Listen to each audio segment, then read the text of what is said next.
आज गणेश चतुर्दशी है और पूरे देश में गणेश जी की पूजा अर्चना होती है और उनकी मूर्तियां को लोग पूजा करते हैं। फिर उसका नदियों में और जहाँ समंदर है वहाँ पवित्र नदियों में गंगा सागर में वहाँ विसर्जित करते हैं। और खास बात ये होती है, ऐसा कहा जाता है पुराणों में, कई जगह लिखने में आया है कि जिससे कि गणेश जी का मन ठंडा रहे, उनके अंदर अग्नि पैदा ना हो और वो कूलनेस रहे। और आज देखिए कोटद्वार में भी गणेश महोत्सव चल रहा है और एक गणेश जी की मूर्तियां बेचने कुछ लोग आए हैं। और कहाँ से आए हैं, किस तरीके की मूर्तियां हैं, कहाँ से आती हैं, सब चीजों पर हम बात करेंगे इनसे। कि क्या नाम है आपका? मेरा नाम पप्पू है। कहाँ से आए? नदियाबाद से। नदियाबाद से मूर्तियां बेचने आए हैं आप? इससे पहले भी क्या? हम जी हमारा खानदानी काम मूर्तियां बनाना की, जब गणेश जी के लिए, गणेश चतुर्थी के लिए स्पेशल मूर्ति बना के लेके आए जी। तो परिवार में कौन कौन लोग हैं जो? परिवार पूरी फैमिली जी मूर्ति का ही काम करती है। क्या क्या मटेरियल इसमें यूज होता है? मिट्टी और पीओपी मिक्स में बनता है। ये विसर्जन के लिए अलग, विसर्जन के लिए अलग बनता है, मिट्टी और पीओपी का।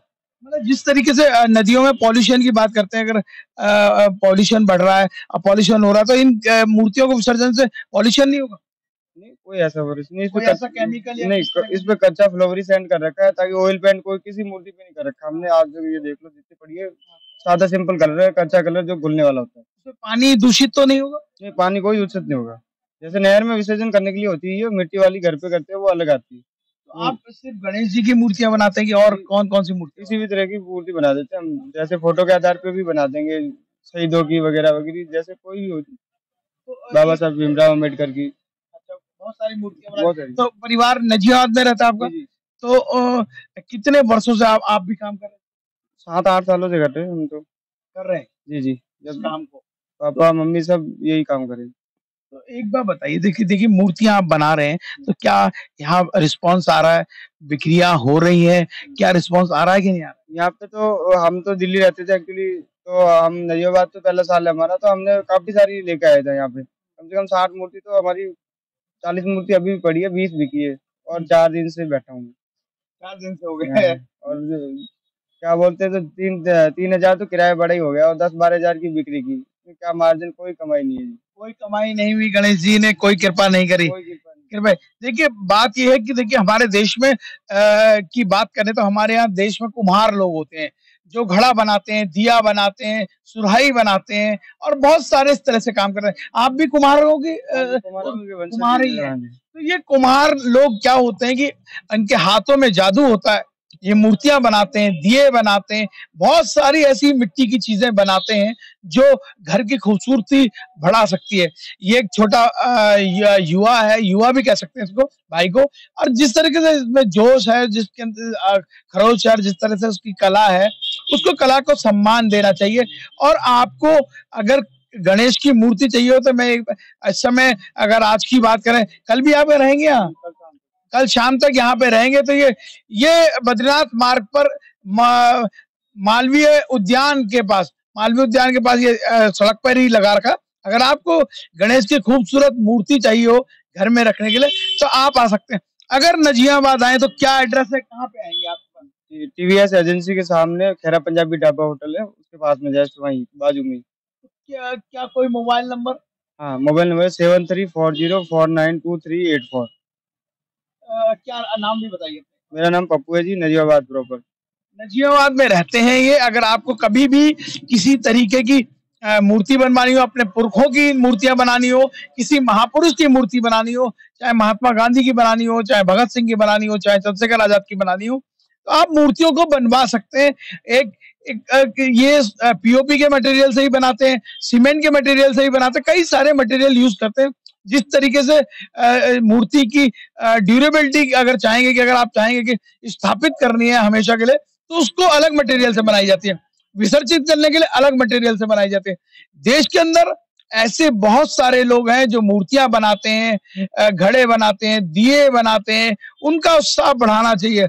दिवाली में सिर्फ पटाखे फोड़ने से कुछ नहीं होगा, ना ही बम पटाखों करने से होगा, हौसला बढ़ाने से होगा। जो लोग इस तरह का काम कर रहे हैं, मूर्तियां बना रहे हैं, अपनी कला को अगर जिंदा रखना है तो इन लोगों का हौसला बढ़ाना होगा। एक बार फिर बताइए क्या नाम है, किस एड्रेस पे आपके पास आज कल तक यहाँ आए हैं, फिर नजीबाबाद कहाँ है, आज यहाँ का एड्रेस बताएं, फिर नजीबाबाद।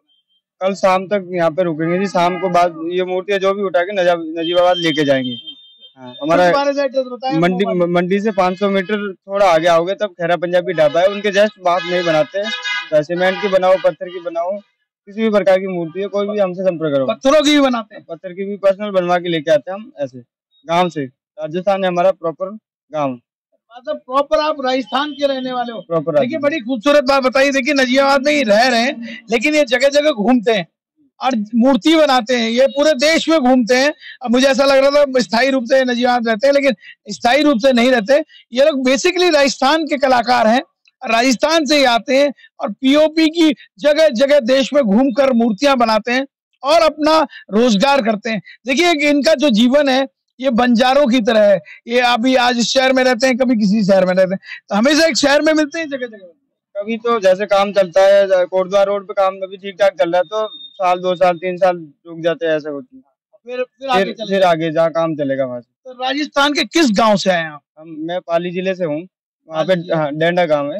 गांव के काफी सारे लोग इस तरह का काम। हाँ, जैसे हमारे समाज है कुमार, तो उनमें सभी लोग यही काम करते हैं, मूर्ति का भी। देखिए ये समझिए कि महाराणा प्रताप के इलाके के लोग हैं और राजस्थान के लोग हैं, जहाँ वीर गाथाओं का जिक्र होता है, जहाँ बड़े बड़े राजा महाराजा हुए हैं और जिन्होंने देश की आजादी के लिए लड़ाई लड़ी और स्वाभिमान की लड़ाई रही। तो राजस्थान का इतिहास तो बहुत बड़ा है, लेकिन इन लोगों को जो हजारों सालों से ये मूर्तियां बना रहे हैं, और पहले राजाओं के लिए बनाते थे और लोगों के लिए बनाते थे, अब आम आदमी के लिए भी ये मूर्तियां बना रहे हैं। इनका हौसला बढ़ाइए और इनकी कला को आगे बढ़ाइए और आइए इनका हाथ बटाइए। जल्दी से इनकी मूर्तियां अगर आपको पसंद आए तो इनसे खरीदें, इनका हौसला बढ़ाएं। बात इस बात की नहीं है कि आप मूर्तियां खरीद रहे हैं, अगर किसी व्यक्ति का आप अगर हौसला बढ़ाते हैं तो आने वाले वक्त में हो सकता है उसकी कला और बढ़े और भी खूबसूरत मूर्तियां आपको बना के दे। आजकल चाइनीज मूर्तियां भी बहुत आ रही हैं, तो क्या है मतलब चाइनीज? फाइबर की आती है, काफी सारी मूर्तियां आती है, फाइबर की लोग बिठा रहे हैं, लेकिन उनको मिट्टी की पूजा करनी चाहिए। आखिर होता है ना, उनकी पूजा होती है, तो फाइबर की पूजा नहीं करनी चाहिए चाइनीज मूर्तियां। देखिए एक खूबसूरत सी बात कही कि हमारा शरीर पंच तत्वों से बना हुआ है और हमें मरने के बाद भी मिट्टी में मिलना है, और मिट्टी की मूर्ति अगर बनाई जाती है, उसकी प्राण प्रतिष्ठा करी जाती है और मंदिर में रखी जाती है तो उसकी अलग ही वैल्यू होती है। और अगर आप फाइबर की या चाइनीज़ अगर मूर्ति आप यूज़ करते हैं, उसका हमारे धर्म में कोई भी महत्व नहीं है ना। तो जो जिस मिट्टी में हमने मिलना है, उसी की मूर्तियाँ, उसी की कारीगरी को आपको सलाम करनी चाहिए। जय हिंद दोस्तों, इसी तरीके से लोगों से हम मिलाते रहेंगे और नई नई शख्सियतों से मिलाते रहेंगे और ऐसे लोगों का हौसला बढ़ाएंगे जो जगह जगह घूमकर बंजारों की तरह घूमते हैं, लेकिन अपनी कला को जीवित रखे हुए हैं। अगर आप हौसला बढ़ाएंगे तो एक कला हमेशा जीवित रहेगी। जय हिंद दोस्तों।